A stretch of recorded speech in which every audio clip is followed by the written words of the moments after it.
আসসালামু আলাইকুম, কেমন আছেন সবাই? আসলে সকাল থেকে বৃষ্টি, আমের অর্ডার অনেক পেন্ডিং হয়ে আছে।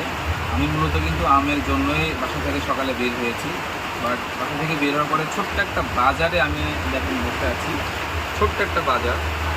আমি সকাল 9টায় বাসা থেকে বের হয়েছি, বের হয়ে এখন অলমোস্ট 4টা বেজে গেছে। আমি কিন্তু একটুকু নড়তে পারতেছি না, এত পরিমাণ বৃষ্টি হচ্ছে, হেভি বৃষ্টি। এর মাঝেই কিন্তু আমি নিউজ পেলাম বরিশাল, নোয়াখালী, কোম্পানিগঞ্জ, ফেনী এই এলাকাগুলো কিন্তু ভয়াবহ বন্যার কবলে পড়তেছে। সবাই সাবধান থাকবেন, আর যারা আম চেয়েছেন একটু অপেক্ষা করেন। সবসময় আপনার অপেক্ষা আমাদের জন্য করেছেন ভালো কিছুর জন্যই। আরেকটু অপেক্ষা করেন, আবহাওয়াটা ক্লিয়ার হোক।